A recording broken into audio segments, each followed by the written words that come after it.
Hello, I want to thank you for clicking on my channel.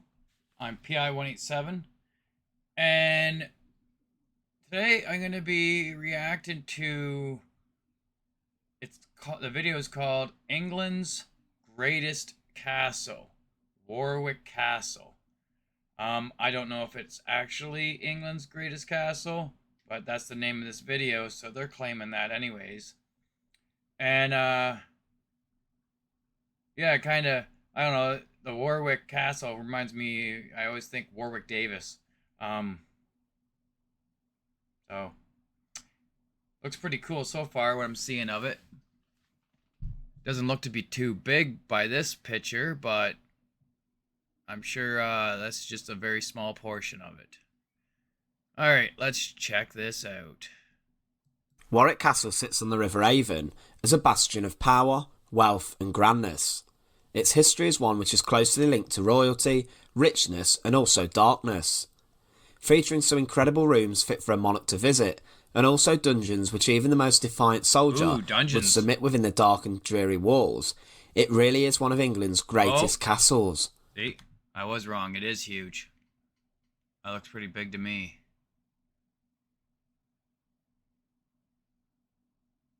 Wow. It's a good view.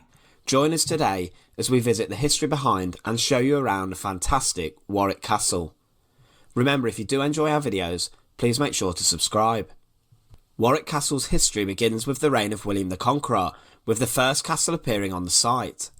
After his victory at the Battle of Hastings in 1066, William needed to consolidate his power in England. He did this by building wood and motte and bailey castles, and one of these was built at Warwick. William then appointed the powerful Henry de Beaumont as the constable of the castle. He was then made the first Earl of Warwick. During the next few centuries, the ownership of the castle changed hands a number of times. In 1264, the castle was taken in a surprise attack by Simon de Montfort, the 6th Earl of Leicester. One of the most historic names associated with the castle is the surname Beauchamp, and the Beauchamp family had possession of the castle for over 180 years. Oh, wow. Within this time, they added to the castle. Wow, it's got some pretty tall walls there.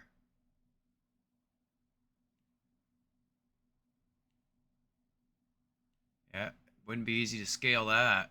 Castle expanded to create an imposing and impregnable fortress. Yeah. In 1312, Piers Gaveston, the favourite and rumoured possible lover of Edward II, was captured by Guy Beauchamp, the 10th Earl of Warwick, and imprisoned in the castle before his execution.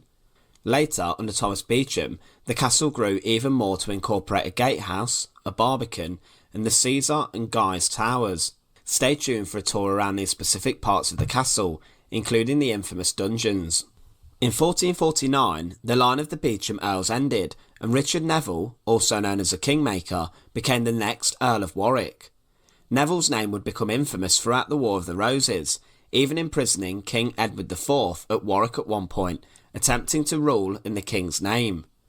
Following the Kingmaker's death at the Battle of Barnet, the castle passed to the Plantagenets, and these two met a rather grisly end. Held by Henry VII, Edward Plantagenet would be held at the Tower of London for 14 years before being executed for conspiring with the Great Pretender, Perkin Warbeck. In the Tudor era, the castle had fallen into a state of decay. Is this an old outhouse, is this?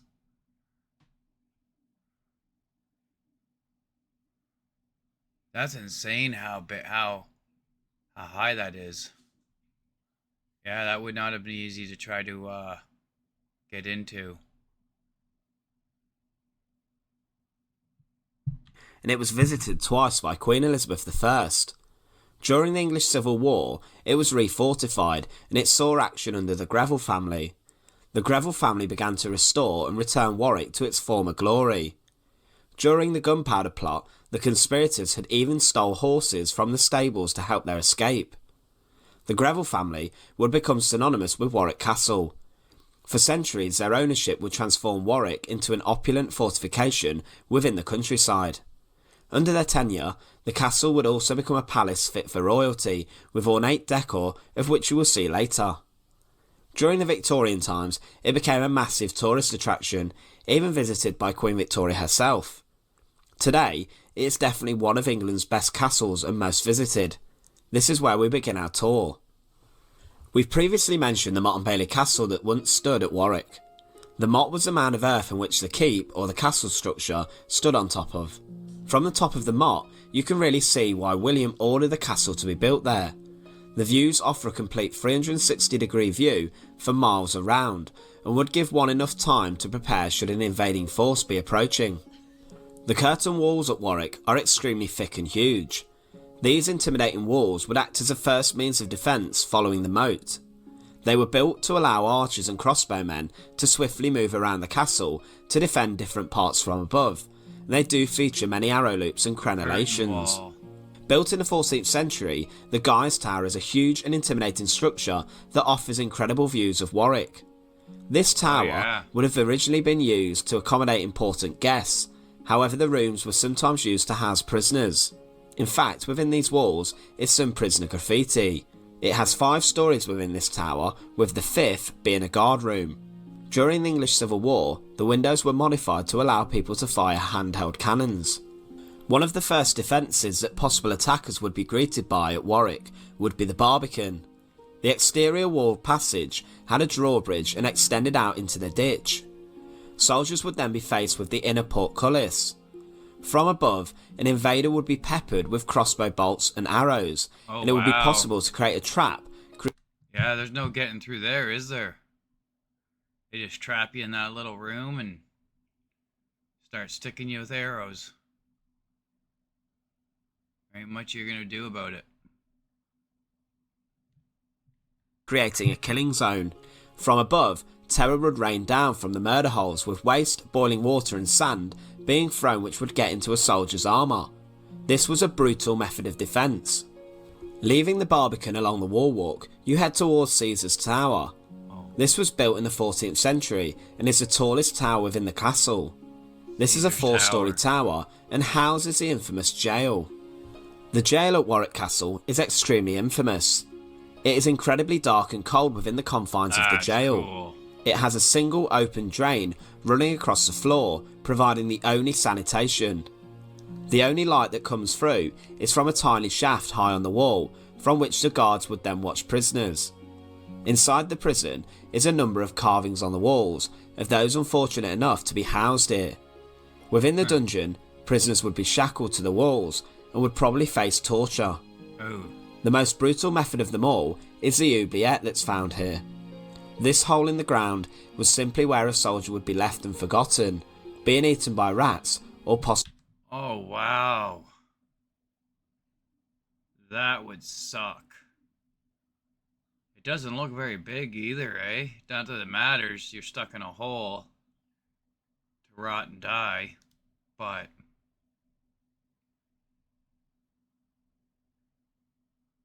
Jeez. Possibly even drowning in water or dying of starvation. If you haven't already, please check out our video on the oubliette. The Kingmaker exhibition at Warwick Castle charters the life of Richard Neville, the Kingmaker, and specifically goes into detail about how he would have prepared for a battle. You can see within this a number of different rooms, including a blacksmith's quarters, a wardrobe, and even a garderobe or toilet. Richard Neville's connections with the castle and role as a great manipulator of the monarchy has certain... Richard Neville's quarters, a wardrobe, and even a garderobe or toilet.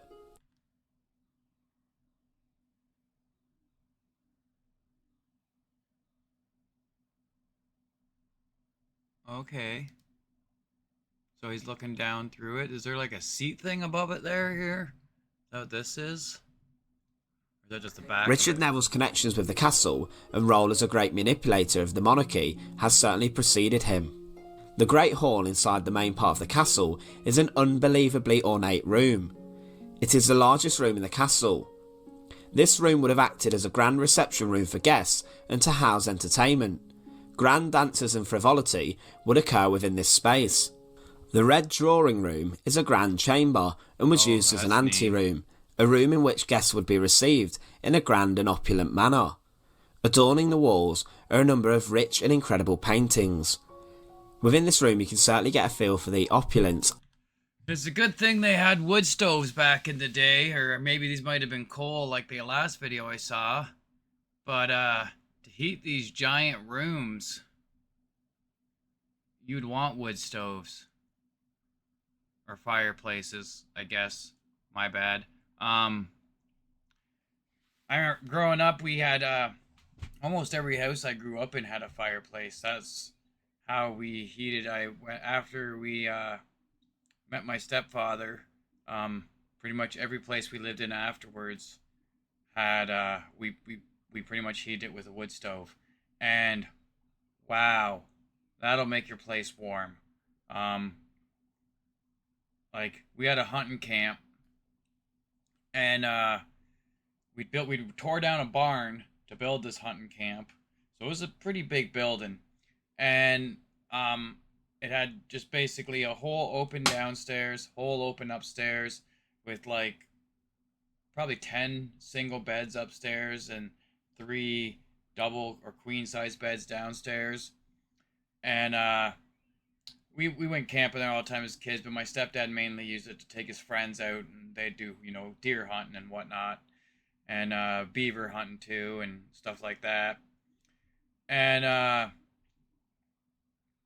he had made a big wood stove out of old oil drum, basically, that sits outside your house that holds oil. Cut an L out of it and welded sheets on it and put a door on the front of it. And so anyhow, that's what we used to heat it. And I'm telling you, like, middle of winter, this is Canada, middle of winter, so it was cold, and we were way up north from even where I'm living now. Out in the middle of the woods in this hunting camp built from an old barn boards, sawdust insulation, and you would have, in the middle of winter, it would be so hot upstairs, you would have both windows open on both ends of upstairs and be basically sitting in your underwear and not being able to put a blanket on you because you'd just be sweating. Like, so I'd imagine, it'd be really hard to heat these places. If not, it'd be very costly to heat these places if it wasn't for, using wood. And wood seems to heat up things pretty damn good. And the wealth of the castle's custodian. The next few rooms only have one purpose, purely to entertain and impress.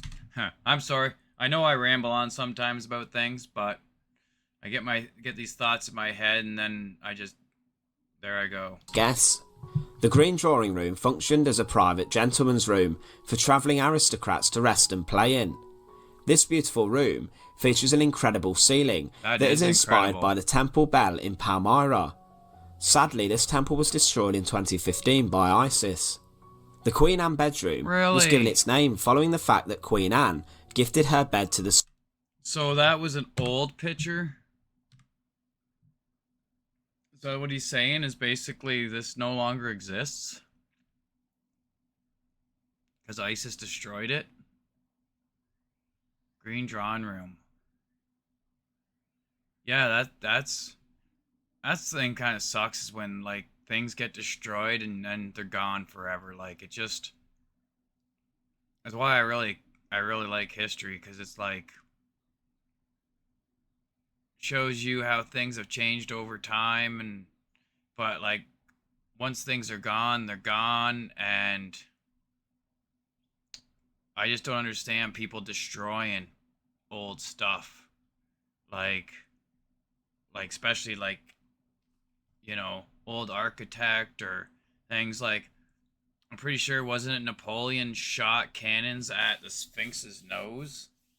It might be a rumor, but I've heard that. And also Petra, I believe, they destroyed a lot of it with gunfire when they found it, because they thought that gold was hidden in behind things or something. It's like just sad that they destroy that stuff for literally no reason at all, other than maybe greed. Ira. Sadly, this temple was destroyed in 2015 by ISIS. The Queen Anne bedroom was given its name following the fact that Queen Anne gifted her bed to the suite in 1773. Queen Anne was the last Stuart monarch, and the bed was probably her deathbed. Adorning the walls Oh. are incredible tapestries, which show gardens and a medieval palace in extraordinary detail. The small yet intimate blue boudoir was redecorated by Daisy Greville. She wanted a room to entertain the ladies, whilst the men would be in the green drawing room enjoying themselves. Inside this room Look are how a number of fancy very that room famous is. paintings. The armoury passageway contains a rich number of weapons and pieces of armour, including the sword of Guy Warwick. Allegedly, this armoury is only second to the Tower of London.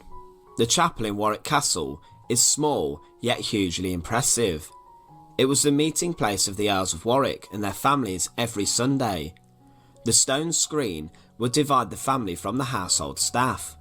In Yeah, that's pretty 1995, impressive. the ceiling was discovered to have a number of heraldic shields on it. A chapel has been located on this site since the year 1119. Arguably, the most ornate and impressive room in the whole castle 1119? is the state dining room. With paintings of monarchs, including Charles I, Look at that adorning the size. walls, this room is The size of that picture and picture frame. I know that's a bigger picture, but this picture frame is insane. State dining room. They like to make everything gold, eh? Everything had to be gold, gold, gold, gold. Look at that chandelier. Jeez, if you had to replace that, I wouldn't even want to guess what that would cost. hosted some incredible dinner parties and esteemed guests, including Queen Victoria and Prince Albert. In 1996, even Queen Elizabeth II had lunch in this room. The huge chandelier, marble fireplace, and vast amounts of artwork show off the incredible wealth of the castle's owner. There is even more Yeah, to the castle. that's a lot of wealth. However, at a later date, we will show you the remaining part of the castle, including the Royal Victorian Weekend exhibition. So I'm guessing they were here at Christmas time by the looks of all the decorations and whatnot. I don't imagine they keep it looking like that year round. The ornate bedrooms upstairs, and the incredible mill and conservatory, complete with the fantastic gardens. We really hope you enjoyed this video of Warwick Castle. Once again, thanks for watching. I did enjoy that video. So is this an old bridge, is it, that's broken off and looks like it's missing a piece? If I was a guessing man. So what is this? What are Stone Keep castles? Stone Keep castles. That castle looks pretty cool. It looks pretty run down, but that wall looks pretty impressive. But anyhow, yeah, that Warwick Castle is pretty nice. Let me know if it's actually England's greatest castle or if that was just a clickbait title.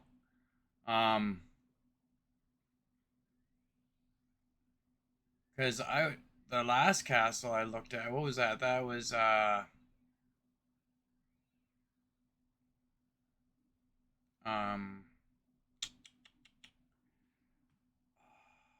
can't think of the name right now. It's my mind's grabbing a blank. But anyhow, it was a lot bigger than this Warwick Castle. But this Warwick Castle looks like it was definitely probably older. Has a lot of history in it, which is really cool. Yeah, I'd want to probably go there myself and wander it because there's a lot of stuff you don't get to see when you watch these videos. You can't really check out everything and every little nook and cranny and whatnot. But yeah, that was pretty awesome. I want to thank the person that suggested me to check out the Warwick Castle. And I want to thank you guys for watching this video. And if you want to like, comment, subscribe, go nuts. And I'll leave a link to this video down below. And this was made by The Untold Past. So yeah, there we go. Let's give them a like. Boom. And alright, I want to thank you for watching this and have yourselves a great day. Alright, bye for now.